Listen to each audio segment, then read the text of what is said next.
This is Democracy Now!, democracynow.org, the War and Peace Report. I am Amy Goodman. We are broadcasting from Park City, Utah.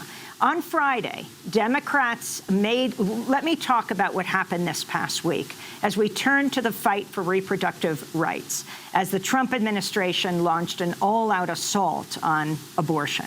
On Friday, Democrats made the case for his removal from office in the Senate. Just blocks away, President Trump became the first sitting president in U.S. history to attend and address the annual so-called March for Life on the National Mall. It is my profound honor to be the first president in history to attend the March for Life.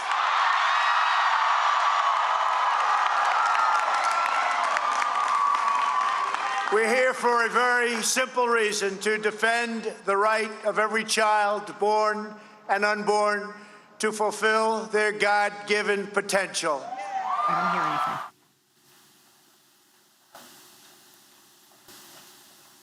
President Trump, who once described himself as pro-choice in every respect, accused Democrats of infanticide and falsely stated that Virginia Governor Ralph Northam supports an abortion bill that would, quote, execute a baby after birth. The annual anti-abortion march began in 1974 in response to the landmark 1973 Supreme Court case ruling Roe v. Wade, which guaranteed the constitutional right to abortion. Past U.S. presidents who opposed abortion considered the march too extreme and divisive to attend and instead sent a surrogate or joined by a video message. The same day Trump addressed anti-abortion activists in Washington, his administration threatened to cut off some federal funding to California unless the state ends its requirement that private health insurers cover abortion. California Governor Gavin Newsom said the state would not change its policy. This followed Education Secretary Betsy DeVos comparing the anti-abortion movement to the fight to end slavery. She reportedly told a crowd at the Museum of the Bible in Washington, quote, Lincoln, too, contended with the pro-choice arguments of his day. They suggested a state's choice to be slave or to be free had no moral question in it. Lincoln was right about the slavery choice then, and he would be right about the life choice today. She went on to tell the audience that she wants to make abortion, quote, unconstitutional and unthinkable.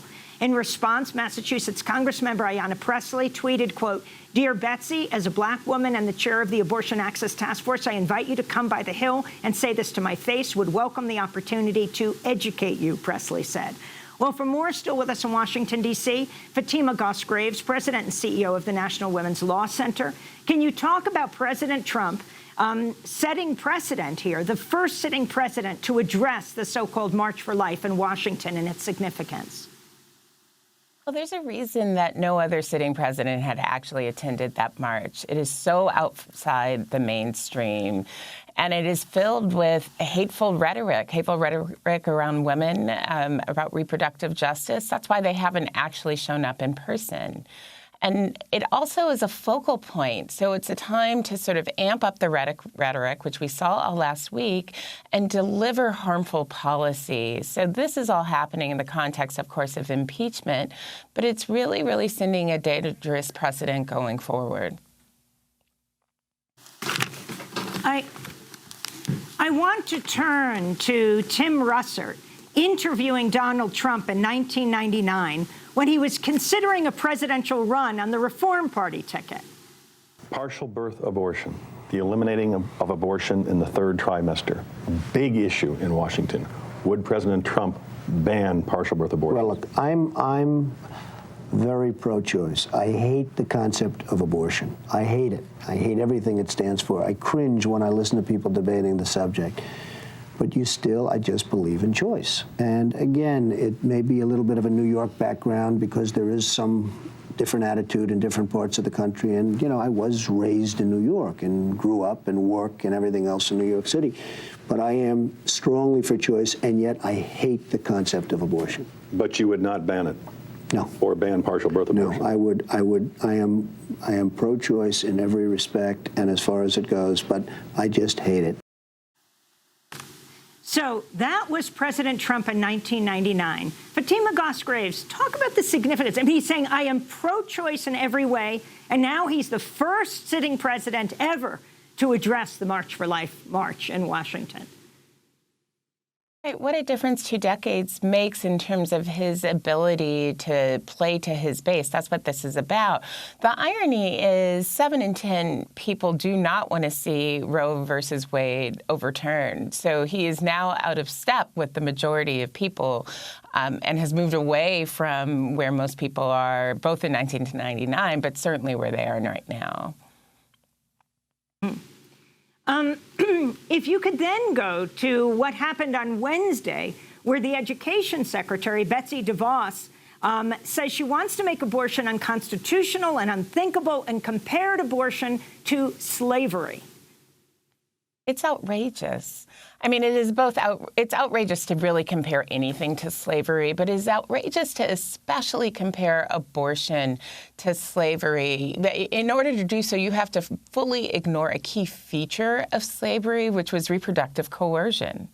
Both the rape that Black women endured, the forced pregnancy, the forced childbirth, and then they could not even determine whether and how or where their children were raised.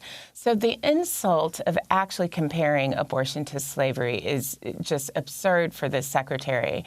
If the secretary was actually concerned about addressing the badges of slavery, she has the full authority to do so with her role as Secretary of Education. She could be dismantling the school-to-prison pipeline. She could be focusing on inequities by race and by gender in school.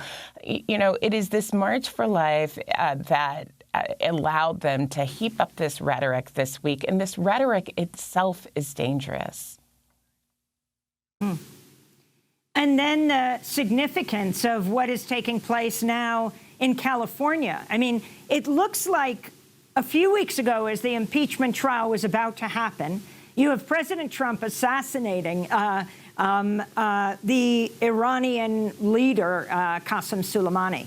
Now, as the impeachment trial is in full progress, unexpectedly for many, he announces he's going to speak at the march, and then he goes after California. Can you talk about the significance of saying they'll cut federal funding for some programs if California continues to require private insurers to cover abortion? I should begin by saying that there's no basis in law for him to do this thing. And the private insurers have said they don't have a problem covering abortion. The only people who have a problem with it are President Trump and his need to sort of ramp up the rhetoric this week, and people who are not insurance bosses, basically, that want to take away the right to have abortion care covered by insurance plans. But the results of this are going to be terrible for the state of California if it actually were to go through. He's basically threatening to hold hostage billions of dollars that go to providing health care, dollars that actually are going to provide things like reducing maternal mortality, dealing with pregnancy in the full range of services that people need. So these are harmful threats. They are both anti-women and anti-life, and they are only coming out right now because of a need to rally up a base. Well, Fatima Goss Graves, what ultimately gives you hope at this point? We're in Utah. The legislature today is considering major cases around the so-called heartbeat bill. It's often seen as a testing ground for the rest of the country. And yet you see tremendous grassroots activism, which we're going to talk about right now in a moment. Listen, we are in this really interesting point in history where 7 in 10 people do not want to see Roe versus Wade overturned. And at the same time, we have politicians who are trying to rally up their base and really roll back our rights in ways that are dangerous. So now is not the time for people to sit on the sidelines on this issue. People understand that our lives and our futures are really at stake. And as states race to do things like ban abortion, to really do things that put people in dangerous situations, it's time for everyone to come on the sidelines, as we saw that happen last year. What we know is that they're doing things that go directly against our Constitution. They are not found valid under the law, and we have fortunately had courts saying that again and again. But what we really read right now is also the people power to remind people that 7 in 10 people do not want these steps to be taken. Well, I want to thank you, Fatima Goss Graves, President and CEO of the National Women's Law Center, who just flew from Park City, Utah, back to Washington, D.C.